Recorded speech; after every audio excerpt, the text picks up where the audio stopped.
Selamat siang Bu Lulu, selamat siang teman-teman. Pada kesempatan ini kami dari kelompok 3 yang beranggotakan Nurhayati NPM 066, saya Paskalia Anggraini Puga NPM 067, dan Ervina Febianti NPM 075 akan mempresentasikan materi yaitu tentang analisis laba kotor. Apa itu laba?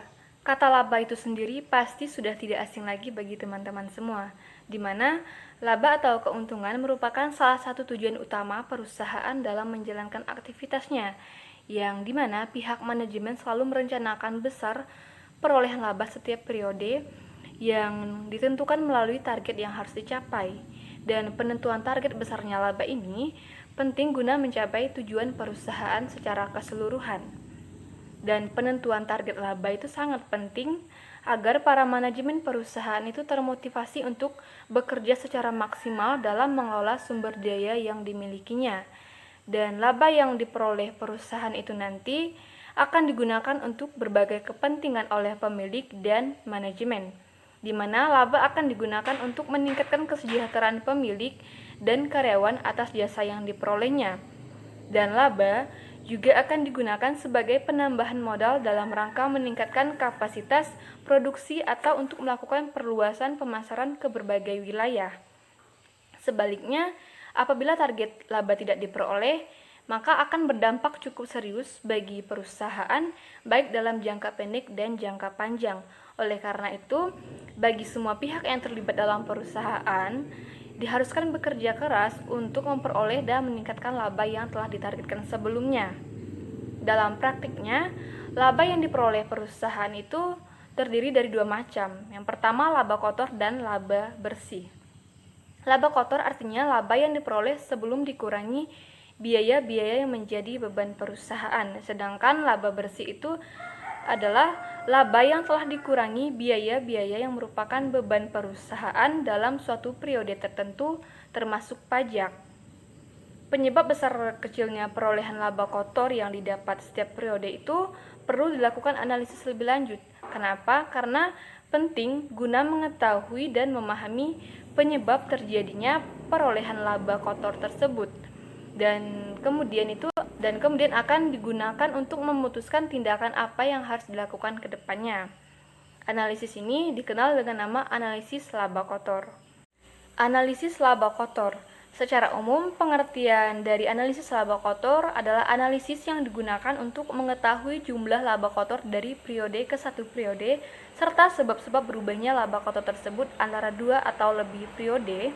Dengan diketahui penyebabnya, dapat digunakan untuk memutuskan kebijakan ke depan yang berkaitan dengan laba tersebut. Nah, untuk melakukan analisis laba kotor, diperlukan berbagai data perusahaan. Adapun data yang dibutuhkan untuk melakukan analisis laba kotor adalah yang pertama, target yang telah ditetapkan. Target yang telah ditetapkan adalah jumlah angka atau persentase laba yang telah ditetapkan manajemen sebelumnya. Yang kedua, pencapaian hasil laba pada periode tersebut. Pencapaian hasil laba pada periode tersebut artinya laba aktual yang diperoleh pada periode ini. Dan yang ketiga, laba pada beberapa periode sebelumnya. Laba pada beberapa periode sebelumnya merupakan perolehan laba beberapa periode yang lalu lebih dari satu periode ke belakang.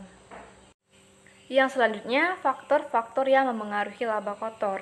Perlu kita ketahui bahwa perolehan laba perusahaan tiap periode itu tidak sama atau selalu berbeda-beda, yang artinya laba yang diperoleh dari periode ke periode itu berubah-ubah. Dan perbedaan ini tentunya disebabkan oleh berbagai faktor, baik itu dari dalam perusahaan maupun dari kondisi luar perusahaan. Nah, dalam praktiknya perubahan yang terjadi pada laba kotor itu disebabkan oleh dua faktor, yaitu faktor penjualan dan faktor harga pokok penjualan.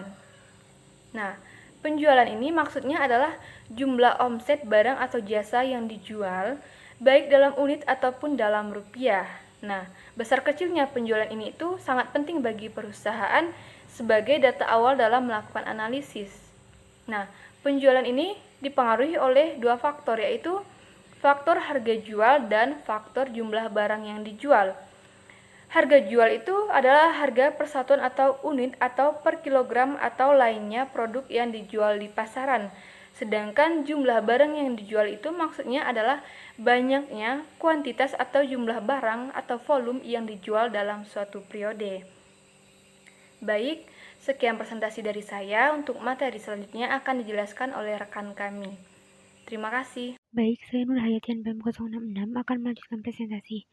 Seperti yang telah disampaikan oleh rekan saya sebelumnya, bahwa ada dua faktor yang berpengaruh pada perubahan laba kotor, yaitu penjualan dan harga pokok penjualan.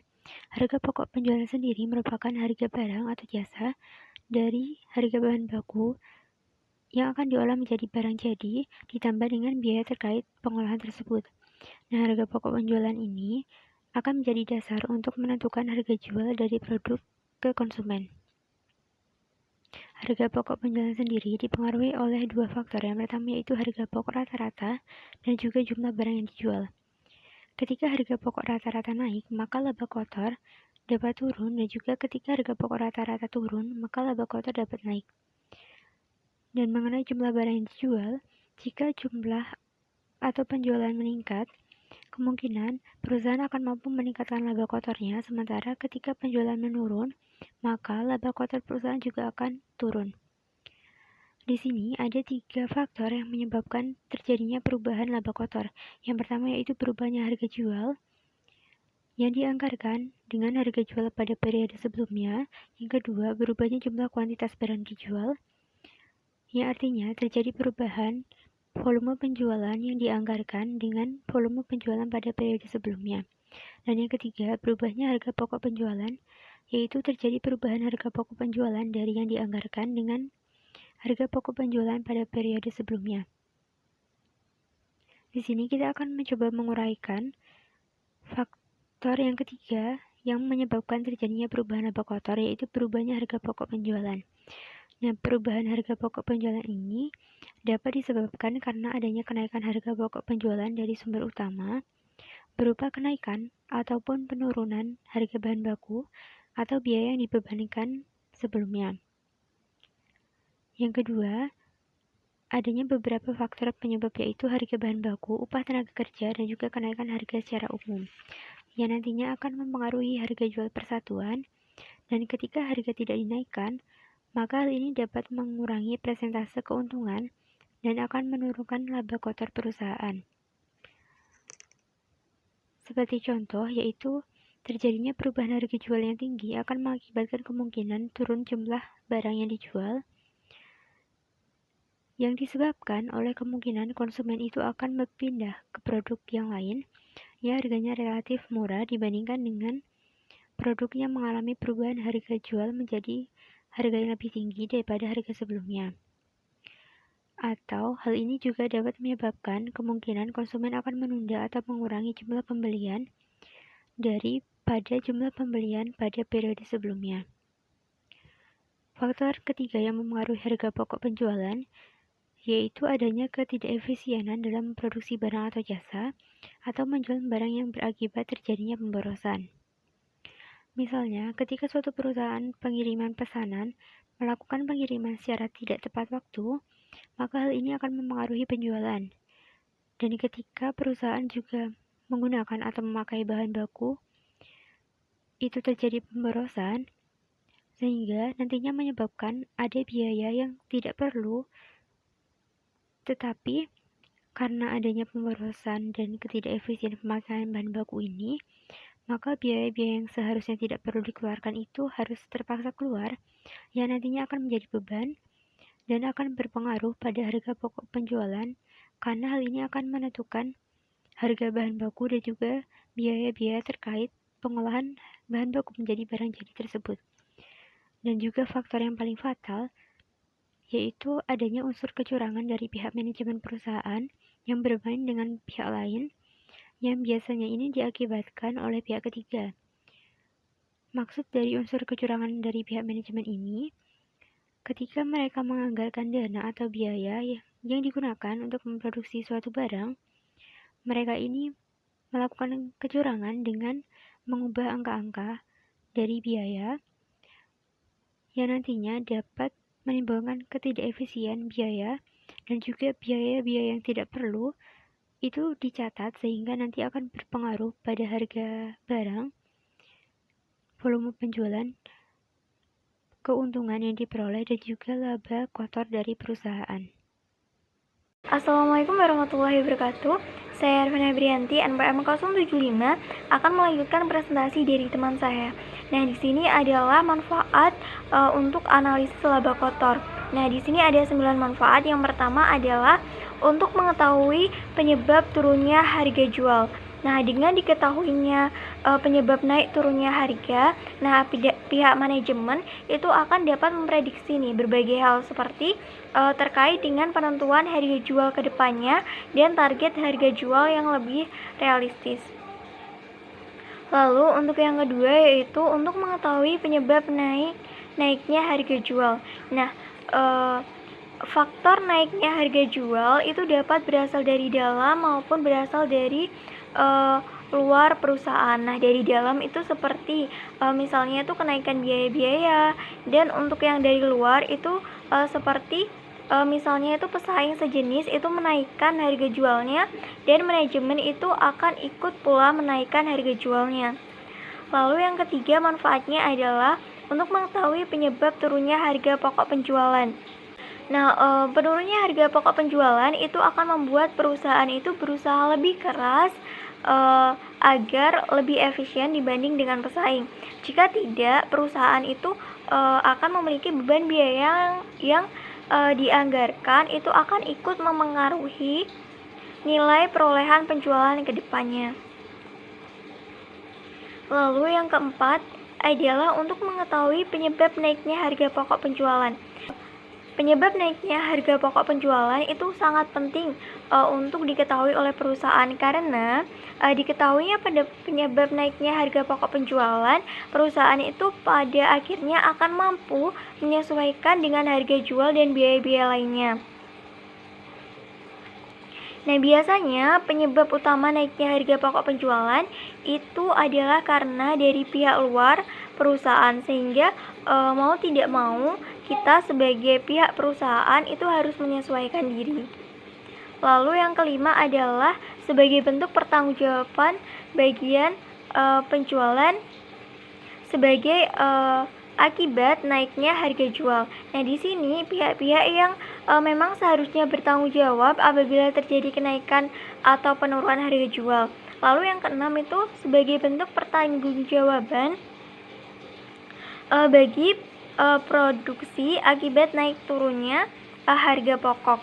Nah, di sini artinya untuk urusan harga pokok penjualan, pihak bagian produksi itulah yang akan bertanggung jawab. Lalu yang ketiga itu sebagai salah satu alat ukur untuk menilai kinerja manajemen. Nah, di mana hasil yang diperoleh dari analisis laba kotor ini itu akan menentukan kinerja manajemen di masa yang akan datang. Kedelapan yaitu sebagai bahan untuk menentukan kebijakan manajemen ke depannya. Nah, analisis laba kotor ini digunakan sebagai bahan untuk menentukan kebijakan manajemen ke depannya itu bagaimana. Nah, kegagalan atau kesuksesan pencapaian laba kotor sebelumnya.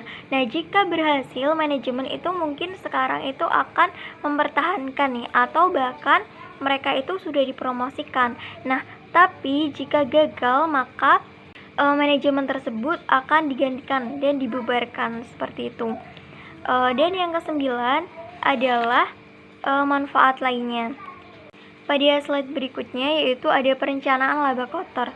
Nah, dalam membuat rencana laba itu kita perlu nih terlebih dahulu menentukan atau dianggarkan dari target laba yang ingin kita capai. Lalu baru kemudian kita bisa menyusun harga jual yang harus dipasang.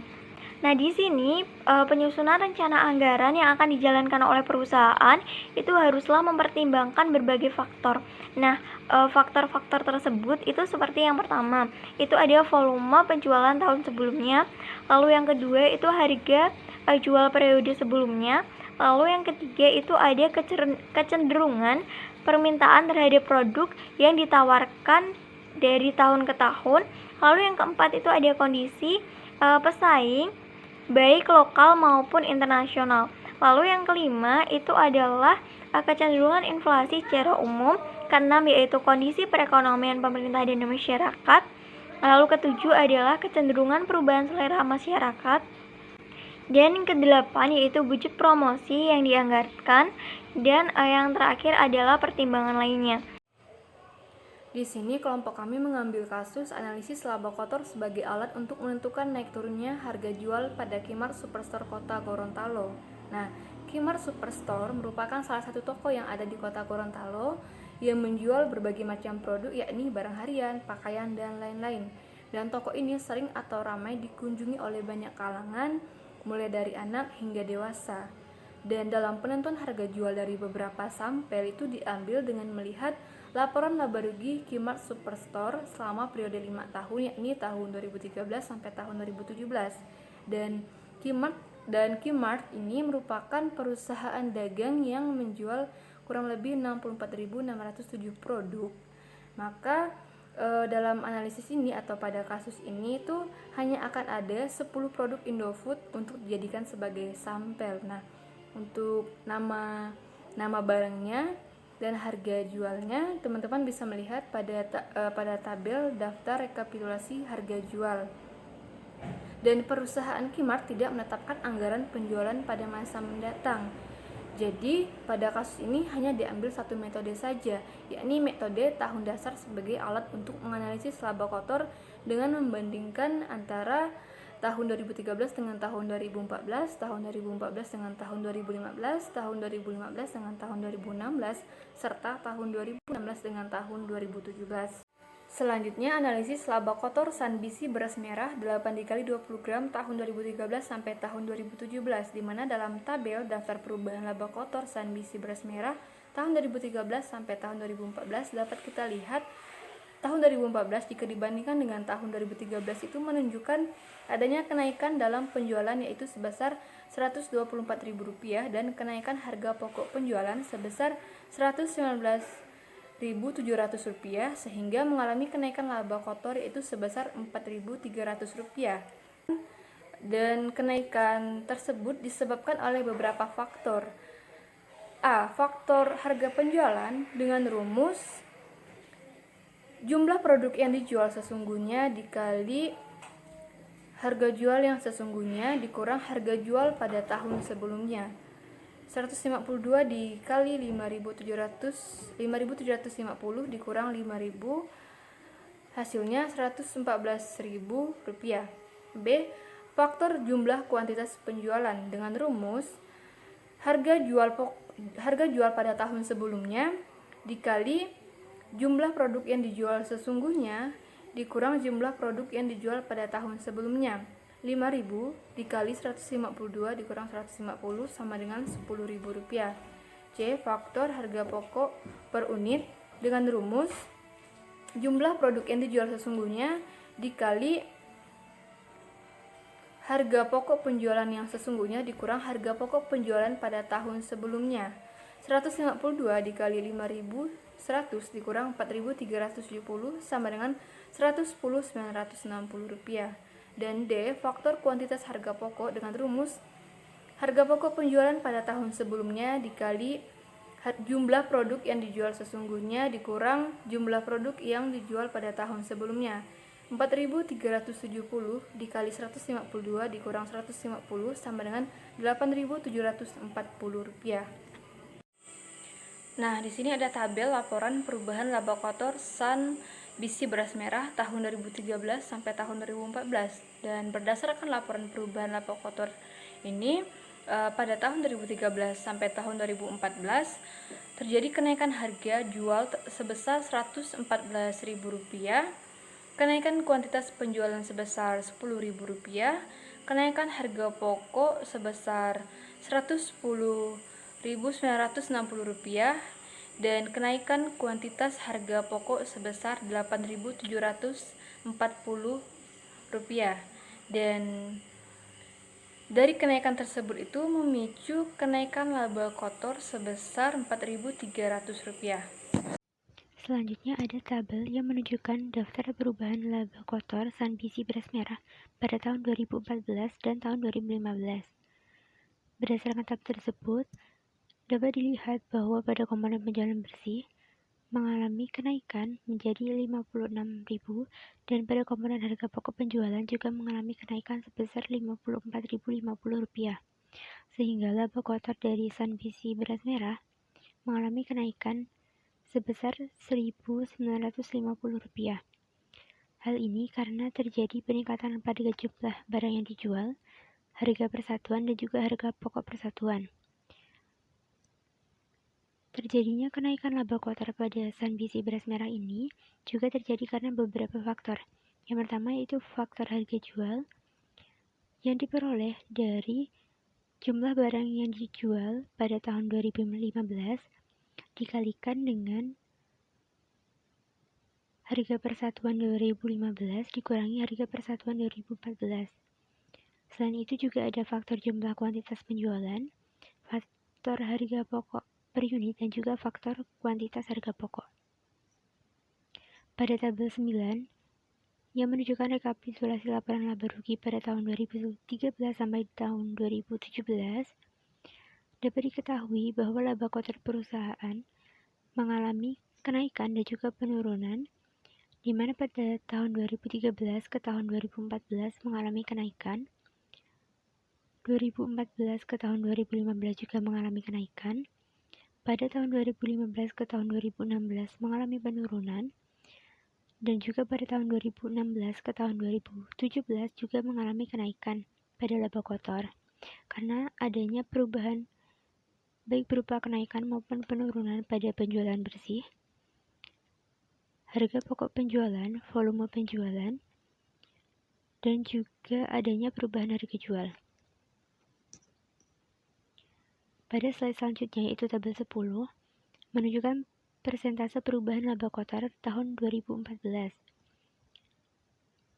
Dari tabel tersebut diketahui bahwa terjadi perubahan laba kotor untuk 10 produk Indofood pada tahun 2015 yang dibandingkan dengan tahun 2014, di mana keseluruhannya mengalami kenaikan harga jual dan juga harga pokok, sementara untuk kuantitas penjualan dan kuantitas harga pokok mengalami fluktuasi atau perubahan kenaikan dan penurunan yang berbeda-beda. Sehingga perubahan yang terjadi pada laba kotor perusahaan pada tahun 2014 ini juga mengalami kenaikan maupun penurunan yang berbeda-beda yang dapat dilihat pada tabel tersebut. Selanjutnya pada tabel 11 menunjukkan persentase perubahan laba kotor pada tahun 2015. Sama seperti tahun 2014, pada tahun 2015 yang menyajikan 10 produk dari PT Indofood dibandingkan dengan tahun 2014 menunjukkan bahwa keseluruhan mengalami kenaikan harga jual dan harga pokok, sementara pada kuantitas penjualan dan kuantitas harga pokok penjualan mengalami perubahan kenaikan maupun penurunan yang berbeda-beda, sehingga perubahan yang terjadi pada laba kotor perusahaan juga mengalami perubahan baik naik maupun turun yang berbeda-beda seperti yang tercantum pada tabel. Assalamualaikum warahmatullahi wabarakatuh. Saya Arifina Febrianti, NPM 075 akan meneruskan penjelasan tentang kasusnya. Nah, di sini ada tabel yaitu tabel 12 mengenai persentase perubahan laba kotor pada tahun 2016. Nah, teman-teman bisa mencermati sendiri tabelnya, yaitu di sini ada nama barang 10 produk ya. Lalu ada harga jualnya, kuantitas penjualan, harga pokok, kuantitas harga pokok, dan laba kotor. Nah, ini tuh dibandingkan dengan tahun 2015. Perubahan laba kotor untuk 10 produk Indofood pada tahun 2016 yang dibandingkan dengan tahun 2015 itu pada produk Bimoli klasik itu 5 liter mengalami penurunan harga jual dan harga pokok, lalu pada 9 produk lainnya itu mengalami kenaikan harga jual dan harga pokoknya. Sedangkan untuk kuantitas penjualan dan kuantitas harga pokok itu mengalami fluktuasi kenaikan dan penurunan yang berbeda-beda. Nah, sehingga perubahan yang terjadi pada laba kotor pun berbeda-beda. Selanjutnya, pada slide selanjutnya yaitu ada tabel 13. Nah, di sini itu persentase perubahan laba kotor pada tahun 2017. teman-teman bisa mencermati sendiri tabelnya. Di sini ada nama barangnya. Di sini ada 10 barang. Ada harga jual, kuantitas penjualan, harga pokok, kuantitas harga pokok, dan laba kotor. Ini 2017 dibandingkan dengan tahun 2016. Di mana perubahan pada laba kotor untuk 10 produk Indofood pada tahun 2017 dibandingkan dengan tahun 2016 secara keseluruhan itu mengalami kenaikan pada harga jual dan harga pokok, sedangkan untuk kuantitas penjualan dan kuantitas harga pokok itu mengalami fluktuasi kenaikan dan penurunan yang berbeda-beda. Nah, sehingga perubahan yang terjadi pada laba kotor itu pun akan berbeda-beda.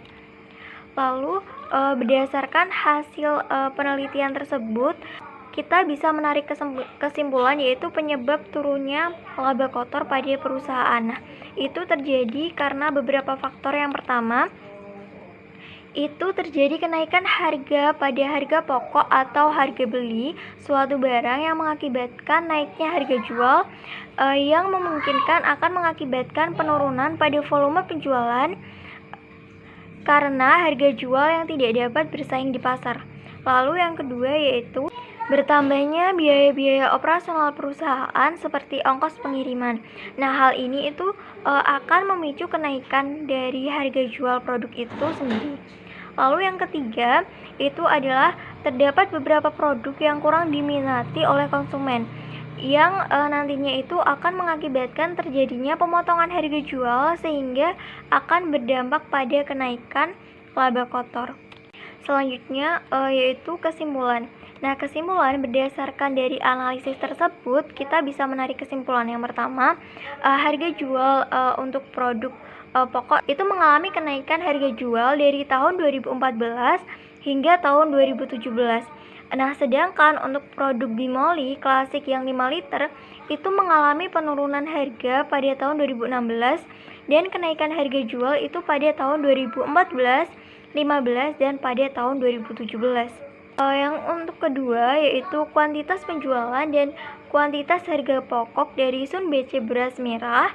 Lalu ada produk juga Indomie Full Cream, Bimoli Klasik 5 liter, lalu La Fonte Spaghetti, Citato Beef Barbecue, lalu juga ada Promina biskuit susu, ada Kitela Original, ada Happy Salad Pure Soya Oil, Bukrim Oxy Clean Hygienis, dan Indomie Instant. Itu mengalami perubahan secara fleksibel dari tahun 2014 sampai tahun 2017.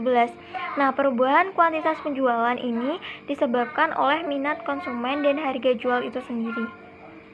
Sekian presentasi dari kelompok 3. Jika ada salah dan kurang mohon maaf. Terima kasih. Mungkin nanti jika ada pertanyaan bisa langsung ditanyakan di forum.